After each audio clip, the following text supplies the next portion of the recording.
Alright folks, welcome back to the channel. When you're out on the road, you want to enjoy the adventure. You don't want to be stressed out because something broke and you can't fix it or don't know how to fix it. And you know how little parts like this can screw up your trip unless you're prepared. I'll tell you about it, so follow along.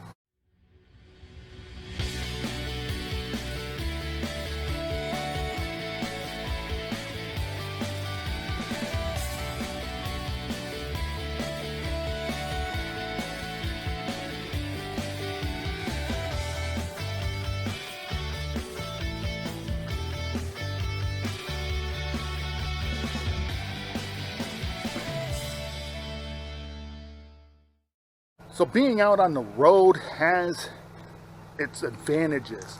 It is so fun getting out, seeing new places, meeting new people, trying new things, new restaurants, new trails, new paddling areas. Whether you are truck camping, RV camping, tent camping, it doesn't matter. Crap happens. It does. And if you're not prepared, or if you haven't put the time in to learn basic mechanics of your rig, you could be stranded, and it could cost you a lot of money to have somebody come in and get your rig going for you. Now, I just experienced a minor setback for me. I'd like to think that I'm not an RV tech, but I do know my way around an RV, and I put in the time, reading and watching videos on how to fix certain things in an RV. And I know how the basic electric works in the RV. I know my basic propane setup in the RV. I know the basic care of an RV. And I'm pretty anal about keeping my RV in good working order. 26 years, or let's see, how many years has it been now? 26 years of RV ownership. I've never had a blowout. Knock on all the trees around me here. I had a flat tire once at a campground, but I never had a blowout going down the road because I am very anal about checking my tires before I leave. Before I leave here, and I'm at Balsam Pond Campground, I'll have a review out on that later. But I will check my tires. I'll check what the PSI are. I'll run my hand around the tread, just to make sure that everything feels good. There's no bubbles on the tread. There's nothing wrong with the sidewalls. And I have various tools that I keep on board my truck and the camper in case something happens. And that something happened. So when I got here, I was setting up my camper with my tongue jack there, getting it all nice and level, when my finger slipped from pushing the down to the up, so the jack went and then blew the fuse. There's the fuse. I don't know if you can see it, but that's a blown fuse. That is a 30 amp fuse. Now, I carry fuses with me in my toolbox just for this occasion. I was pretty certain it was a fuse that was the problem, but being the firefighter that I am, my mind immediately went to improvising, adapting, and overcoming. I was thinking that, well, if it's not a fuse, if it's the actual tongue jack, then I'm going to have to get the jack out, jack up the front of the camper to get it onto the hitch of my truck, and it's going to be frozen in that spot. Luckily, it was just a fuse. And having the basic knowledge of how things are wired, your tongue jack, now don't mind the generator running over there, I am charging my Oops power station. I don't have it hooked to my solar because this solar is actually too small for it. I wouldn't get much of a charge.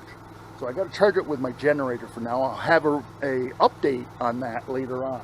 But my tongue jack, I know the wire on the tongue jack just goes to the battery with an inline fuse. It's when you blow the fuse on your tongue jack, it's not inside the camper. It's in between your tongue jack and your battery. And so I knew that when I got it out, I looked, yep, fuse is blown, put a new one in. I was back in business. A minor setback. But I carry a lot of stuff just because of those instances. You never know what's going to happen. Just last night we had a tornado watch. When my phone went off, I was right here in the chair when my phone went off, sitting on the table. I picked up the phone. It said, tornado warning, seek shelter now. Well, this is my shelter actually, but I'll tell you, I got up and first thing I wanted to do was put the awning in. And I started retracting the awning when all of a sudden these trees over here all started kind of bending. And you could hear the roar coming in. I was in a, excuse my language, oh shit moment. I got the awning in, I went through the camper, closed the windows, I grabbed my chair as I came out. My truck was sitting right here with the back end open, and I just threw my chair in the back and I kept going right into my truck. And I drove down to the water here. The water is down this way from my campsite, and that's where I stayed in the truck until it passed. My fear when we have something like that is a tree coming down on the camper, and I'd rather not be in it if that happens, but I wanted to keep the truck is more valuable to me at this point because that is what gets me around. But anyways, my RV tools that I carry around, you never know when you're going to have that problem, whether it's going to be on the road or in a campground. And so these are what I carry around for those instances. On this table, I have my various tools that I carry, little items in case something should happen. I have my little 12-volt tester here. In case I lose power on something, I can test to see if I have power. I can test all my fuses with this. This will not test your breakers or your 120 volt. This is only for 12-volt systems. I keep a can of WD-40 because things do get bound up and sometimes need to be released. I do carry, this is Doxit. This is not a lubricant. It removes the oxidation and improves connections. So this would improve the connection. My trailer plug-in that plugs into the truck, I can spray this into the plug in the truck and spray it into my plug of my, where my camper plugs into my truck, to keep it from oxidizing in there, because whenever you have rust or corrosion inside a plug, it causes resistance and causes heat. I can also spray this into the plug, the 120 volt plug on the side of my camper, as well as into my plug that goes to the shoreline. That will keep the oxidation from building up or the corrosion in those plugs and keep a good connection where it won't cause heat and end up burning up the plug. I have various zip ties. There's one package and there's another. I keep this one in the camper. This one's under the seat in the back of my truck. This Lexol is actually a sealant that is used on the camper in case I have a need to do a quick repair. I carry a little bit of Lexol with me. This is more for the sides of the camper, not the roof. The roof of the camper we use Dicor, but if I have to use this on top of the roof, I will. But I carry that in the camper. I have a small tool kit that I keep in. This is under the seat of my truck that I keep if I need to have a small tool kit. And this is the one that I keep in the camper. And right there's my fuses that I have. This I carry in the camper. It has both English and metric sizes in it. It has Allen wrenches, different types of screws that can go into your screwdriver. So luckily, I haven't had to use this very often, but it comes in handy when you need it. And one of the things with this, if you need this, where you're going to need this is if your slide doesn't come in. If your slide motor goes out, how do you pull it in? Well, there is a manual way to do all slide motors, and you basically need a toolkit to do it. But what also makes it handy is having a cordless driver. Now, on the awning, let's come right over to the awning. I'll see if I can get the camera onto it. Up here on the awning, you'll see a rubber grommet. If you pull that rubber grommet, down in there is a little 7/16 nut that if you get onto that and start cranking it, it will manually crank your awning back. That's if your motor goes in your awning, or if you lose 12-volt power for some reason, you can still pull your awning in. But you'll crank on that for a long time with your hand. That's why having the cordless is very beneficial. Now, we talked about the tornado that was supposed to be last night. We got the high winds, but we didn't get any of trees down or anything like that near me anyways. But this, you'll see I have it taped up on this end because it's very sticky. This is kind of a butyl tape or eternal bond tape. This is for those emergencies on your roof. If a tree branch came down and poked a hole in my roof or gouged my roofing for some reason, I could put this over it as a temporary fix. But what you want to do is you don't want to keep your sharp corners when you lay this down. You want to round your corners because sharp corners have a tendency to peel back up. So you want to round your corners when you put it over a hole or over a gouge in the roof. This stuff is very beneficial. You can also use it on the side of the rig if you had to. This is for emergency use, temporary use. This I don't recommend using this tape to keep covering holes and not repair it when you get home. I keep some Gorilla tape on hand just in case I have to tape something up. Now, a couple years ago, probably more than that now, 6-7 years ago, on Interstate 81, we had a gentleman whose pop-up camper, the rear panel of his camper came off and was hanging down, and the wind, it was bouncing off the road. And what we ended up doing was, once we got him pulled over, we took a roll of this, we started it on the front and went all the way around his camper since he was heading home, and that kept the panel up until he got home. So Gorilla tape or duct tape works pretty well. Sometimes you need an extra boost. You left your key on in your vehicle, and if you're out here where I am where there's no cell service, you can't call anyone to come help you. So I have a little booster kit here that I can jump.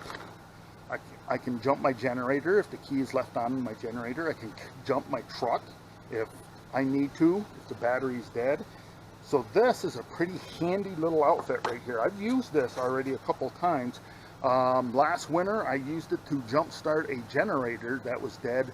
With last January we had those series of storms. It seems like each week we had a different series of storms, and I was helping a fellow with his generator, and the battery was dead, and I actually used this to jump start his generator to get it going.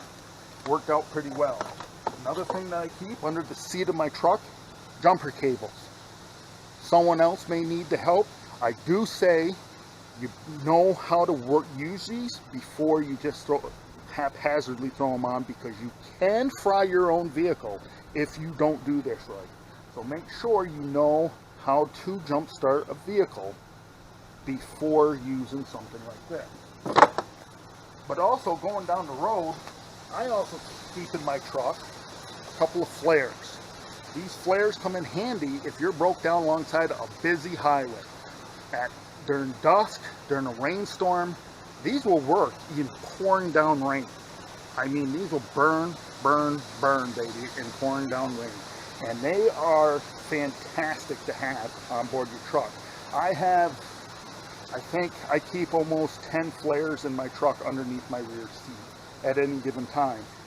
And that's in case I run across a car accident. I can use these. Of course, you don't want to use these if a vehicle is leaking gas. You don't want to use something like this. But these work in all sorts of weather and very handy to have. And probably the most important tool you can have in your RV, in your truck, camper, tent, even, is a fire extinguisher. You never know what's going to happen. You know, I have my power station on board the camper here, and we've all heard about these lithium batteries, the thermal runaway. I just took a course on this last March about the thermal runaway of lithium, and what I'm going to tell you is a lot of the thermal runaways are Chinese-made lithium batteries. They aren't UL listed batteries, so if you're looking at getting batteries for your cordless and you see that they're cheaper on Amazon by getting them over here instead of UL listed batteries, then your chances of having a thermal runaway is higher. These fire extinguishers will not put out a lithium fire.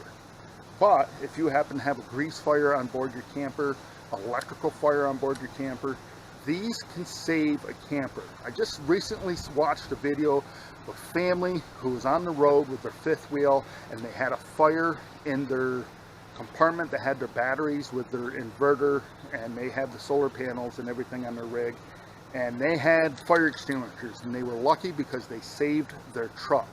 They couldn't get the truck unhooked from their fifth wheel.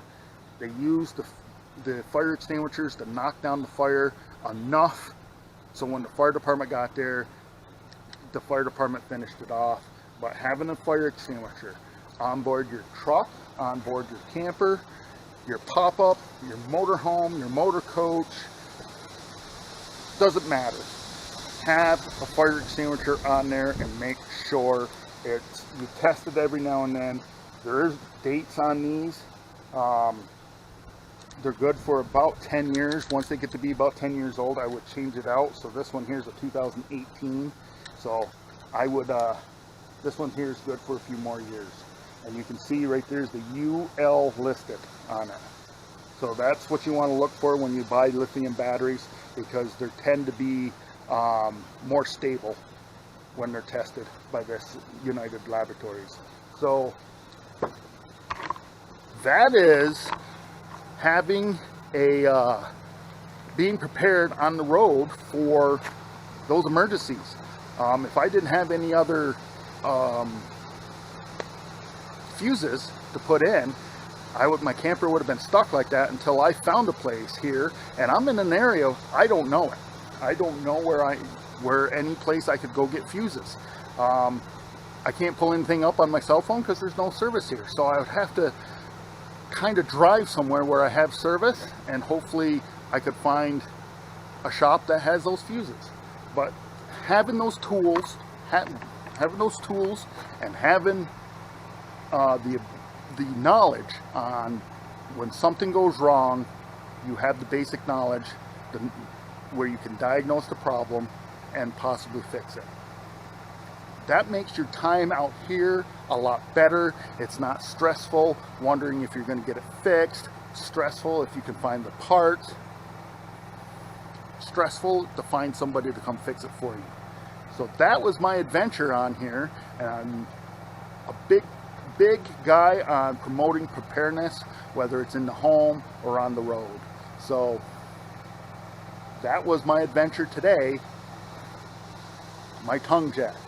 Since I put the new fuse on, it's worked just fine. But that is the first time in probably 15 years that I've blown a fuse. Won't be the last. See you next time.